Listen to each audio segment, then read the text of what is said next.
अभी इसके पहले वीडियो में हमने ये बात आपसे की थी कि इराकी रेजिस्टेंस ने 4 अमेरिकन बेसिस जो सीरिया में हैं, खिरबत अदनान, अल रुकबान, अल तन्फ और अल शदादी पे हमला किया है। और अभी बड़ी ब्रेकिंग खबर आ रही है कि अल तन्फ में 3 अमेरिकन सोल्जर्स मारे गए हैं और 24 घायल हैं। इतनी बड़ी घटना, इसके बहुत ही ज्यादा जबरदस्त परिणाम होने जा रहे हैं। पूरे मिडिल ईस्ट में पहली बार गाजा से जो युद्ध शुरू हुआ था वो कई देशों से होता हुआ सीधे अमेरिका के गिरेबान तक पहुंच गया है। और अमेरिका के गिरेबान तक पहुंचने का मतलब यह है कि अब दो ही चीजें हो सकती हैं, या तो अमेरिकन जो पब्लिक है वो अपनी सरकार पर प्रेशर डालेगी कि इजराइल को समर्थन देना बंद करो, या फिर अमेरिका और हमलावर होगा और वो सीधे अपनी फौजें या तो मिडिल ईस्ट में भेजेगा या एयर स्ट्राइक्स करना बड़े स्तर पे शुरू करेगा। लेकिन यहां पर जो पेच है वो पेच ये है कि इराक के साथ अमेरिका का अलायंस है।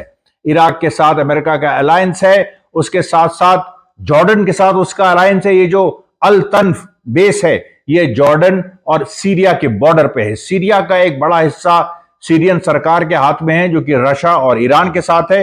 लेकिन जो सीरिया के प्रोविंशियल एरियाज हैं, जो उसके किनारे के इलाके हैं, वो अमेरिका और अमेरिका द्वारा पोषित बहुत सारे इस तरह के आतंकवादी संगठन हैं, वो उनके हाथ में। और अमेरिका ने अभी कुछ अपने इस तरह के आतंकवादी संगठन एक्टिवेट भी किए हैं।